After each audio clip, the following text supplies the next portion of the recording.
राजनीति की बात करें तो जब एक कार्यकर्ता किसी नेता को नेता बनाता है, कुर्सी पे बिठाता है, बिठाने के बाद में वही नेता जब कार्यकर्ता को लात मार के बाहर भगा देता है तो कार्यकर्ता का कहीं ना कहीं दिल टूटता है और वो आगे की तैयारी करनी शुरू कर देता है।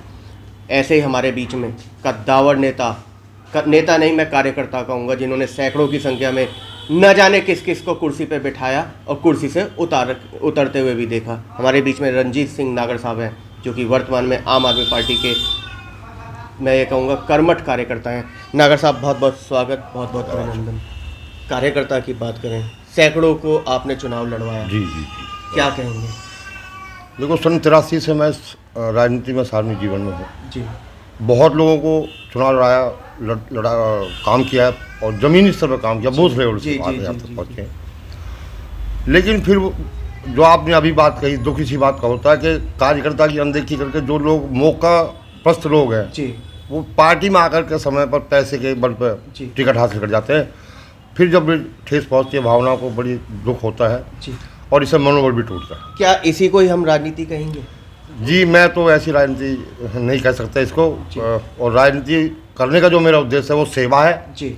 और राजनीति को मैं सेवा का सबसे बड़ा माध्यम मानता हूँ। लेकिन आज राजनीति तो उद्योग का वो व्यापार बन गया है कि झूठ बोलो काम जी चालू। जी जी, बिल्कुल मैं आपकी बात से सहमत हूँ। ज़्यादातर लोगों की जो धारणा है, भावना है, वो यही है। इसी उद्देश्य की पूर्ति के लिए वो राजनीति बातें हैं।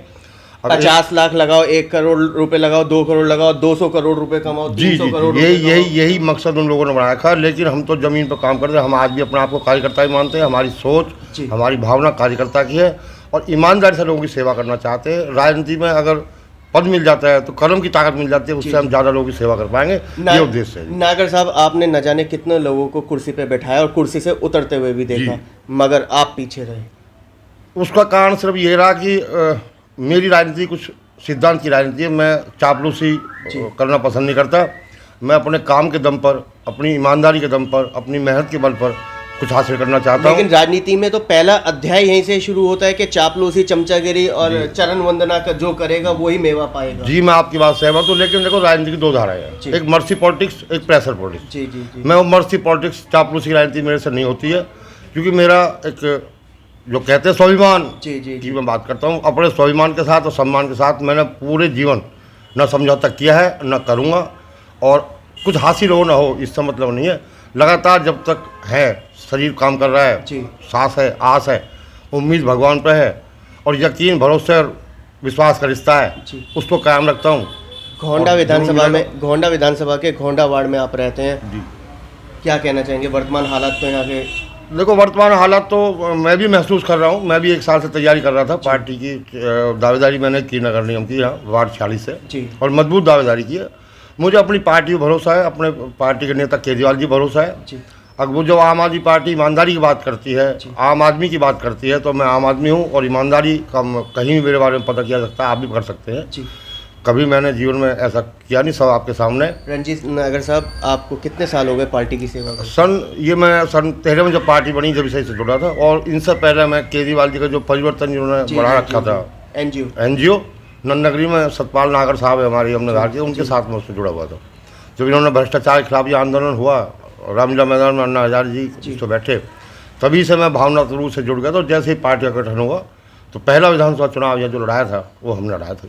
रणजीत नागर साहब, क्या कहेंगे ये जो बुलडोजर की राजनीति अब दिल्ली में चल रही है? देखिए, ये भारतीय जनता पार्टी के लोग बहकाने की राजनीति करते हैं, गुमराह करने की राजनीति करते हैं। जो कांग्रेस करती थी, जो कांग्रेस का हश्र हुआ, उससे बुरा हश्र भारतीय जनता पार्टी का होने जा रहा है। आपको लग रहा है? यस, मैं बिल्कुल ईमानदारी के साथ कह रहा हूँ और बिल्कुल विश्वास के साथ कह रहा हूँ, क्योंकि अति के बाद अंत है। मतलब यूपी का बुलडोजर यूपी में कामयाब रहा, दिल्ली में कामयाब नहीं होने वाला। ये जो राजनीति जिस प्रकार ये कर रहे हैं ना, लोगों की भावनाओं को भड़काकर, पहले राम मंदिर के नाम पर वोट मांगी, ये काम के नाम पे नहीं। अगर ये काम के नाम पर तो पेट्रोल पर बात क्यों नहीं करते जी, महंगाई पे बात क्यों नहीं करते? आज 8 साल में हिंदुत्व खतरे में आ गया जी। हिंदू हृदय सम्राट मोदी जी बैठे हैं, योगी जी बैठे हैं, और फिर हिंदू खतरे में। यही कांग्रेस करती थी, मुसलमानों को डरा करके मुसलमान की वोट हासिल करती थी। वही काम भारतीय जनता पार्टी कर रही है। हिंदुओं को डराओ, मुसलमानों को डर दिखाओ, हिंदू मुसलमान की बात करो और वोट हासिल करो। आम आदमी पार्टी की बात करें तो आम आदमी पार्टी दिल्ली की जनता के लिए क्या सही कर रही है? देखियो, दिल्ली में आम आदमी पार्टी, हमारे केजरीवाल नेता जी का कहना है इंसान का इंसान से हो भाईचारा, यह है पैगाम हमारा। हम इंसान में और इंसानियत में विश्वास करते हैं। इसी गाने से वोट तो ले लिया, लेकिन नौजवानों को शराब परोस दी। देखो, ये जो कह रहे हैं नई आबकारी नीति बनाई है, वो एलजी साहब ने पास करी है।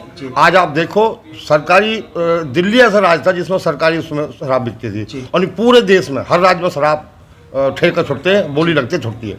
ऐसी ये आबकारी नीति दिल्ली में आई। आज अच्छी क्वालिटी की शराब मिल रही है। 3,000 रुपये करोड़ का व्यापार था, अवैध शराब बिकती थी जो घर घर में बिक्री थी। इतने लोग शराब बेचते थे, आज वो सारा धंधा बंद है। अब तो मेन मार्केट में खोल दिया। कंपनियों की है, अपनी कंपनी अपना माल बेच रही है और सस्ता मिल रहा है, इससे अच्छी क्या बात है। आपको क्या लगता है, भारतीय जनता पार्टी तो इस शराब के मुद्दे को ही आपको घेरे बैठे? नहीं, गलत घेरे, ऐसा कुछ नहीं है। ये भारतीय जनता पार्टी को जो अवैध शराब बिकती थी, इसमें इनका हिस्सा था, इसलिए चिल्ला रहे हैं। आज लोगों को सस्ती मिल रही है, अच्छी क्वालिटी की मिल रही है, अच्छी दुकान मिल रही है, इसमें क्या है। जो चीज़ है, जो सेवन करते हैं तो उसको निजी जो है, इसमें किसी की बात कहनी नहीं चाहिए। नागर साहब, अगर हम बात करें, घोंडा वार्ड में आप रहते हैं, क्या जो वर्तमान निगम पार्षद कितना कार्य कर रही है? देखो, काम 5 साल के अंदर क्या कोई काम यहाँ इस घोंडा विधानसभा के एक पार्षद की बात नहीं कर रहा मैं, नगर 46 वार्ड की। जी। चारों पार्षद जो भारतीय जनता पार्टी के जीते 17 में, 2 तो आम आदमी पार्टी में आ गए। राजकुमार बल्लन जी आ गए, सरदार गुरमीत कौर जी आ गई, आम आदमी पार्टी ज्वाइन कर ली उन्होंने। तो अगर ये काम करते, पार्टी के काम करने वाली होती, तो ये छोड़कर चाहते, बीजेपी को छोड़कर आम आदमी पार्टी की ज्वाइन करते। दुर्गेश तिवारी यहाँ पे निगम पार्षद हैं, कितना कार्य हो रहा है? देखो, उनके काम से जनता संतुष्ट नहीं है। बहुत ज़्यादा जितने निगम पार्षद हैं, ये पिछली बार इन्होंने सबके टिकट काट कर नए को टिकट दिए थे। जो पिछले ने किया उससे ज़्यादा इन्होंने किया। 15 साल से भ्रष्टाचार की लूट मचा दी बीजेपी ने, एमसीडी को लूट के रख दिया है। कहाँ से लूट लिया? 13,000 करोड़ तो आपने दिए नहीं। देखिए, ये सब बातें हैं जो अब तो नगर निगम एक हो गए। ये कह रही थी एकीकरण हो जाएगा तो सब ठीक हो जाएगा। अब क्यों ठीक हो रहा? अब तो राष्ट्रपति के साइन हो गए, कानून बन गया। अब तनख्वाह दे दो। भ्रष्टाचार 50-55 लाख रुपए मात्र अब सिर्फ पूरी दिल्ली नगर निगम के पास बचे। कल मैं अखबार में पढ़ रहा था। किस कदर यहाँ न ठेकेदारों की पेमेंट हो रही है, न कर्मचारी की हो रही है, 3-3, 4-4 महीने, न पेंशन वाली की हो रही है। तो भ्रष्टाचार नहीं है तो क्या है?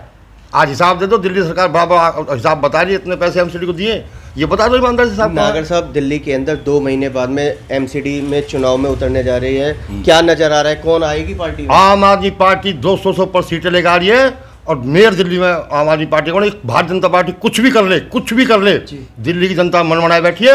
अब क्या भारतीय जनता पार्टी का दिल्ली नगर से सफाया होने जा रहा है। पीने का साफ पानी तो मुहैया करा नहीं पा रही आम आदमी पार्टी। देखिए, जितना काम इस 15 के बाद दिल्ली में सरकार ने किया है, ईमानदार सरकार ने किया, ईमानदार केजरीवाल मुख्यमंत्री जी ने किया है, आज दिल्ली की जनता याद करती है उनको। भारतीय जनता पार्टी 93 के बाद क्यों नहीं आई? 93 में पहली बार सरकार बनी थी, उसके बाद क्यों नहीं आई? तीन बार कांग्रेस रहेगी, 2 बार से आम आदमी पार्टी आई। भारतीय जनता पार्टी को दिल्ली की जनता ने मौका क्यों नहीं दिया? बताइए। नगर निगम में 3 बार आए, क्या किया इन्होंने? अब नगर निगम एक करने की बात आ रही है। अब इनको याद आया है। 8 साल से मोदी की सरकार है। कुल मिला के जनता तैयार बैठी है। बिल्कुल तैयार बैठी है। घोंडा की जनता तैयार बैठी है, पूरी दिल्ली की जनता तैयार बैठी है।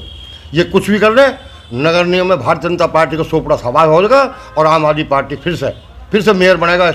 पूरी सत्ता नगर निगम में आम आदमी पार्टी की आएगी। नागर साहब, आप टिकट की दावेदारी कर रहे हैं अपने पास से? बिल्कुल, मैंने दावेदारी की है। पार्टी में मैंने अपना निवेदन किया है, और पार्टी में अगर योग मुझे समझती है, सेवा करने का मुझे मौका देते तो पूरी ईमानदारी के साथ में पार्टी की सेवा करूँगा और जनता की सेवा करूँगा। तो ये थे हमारे बीच में कद्दावर, मैं तो कार्यकर्ता कहूँगा, जो कि कह रहे हैं कि हाँ, मैं टिकट की दावेदारी कर रहा हूँ और वास्तव में काम करने के लिए उतरूँगा, काम ही करूँगा अगर पार्टी ने सेवा का मौका देती है। वो तो समय ही बताएगा कि कौन कितना काम करता है। कैमरामैन पवन शर्मा के साथ राहुल शर्मा, भारत टीवी के लिए।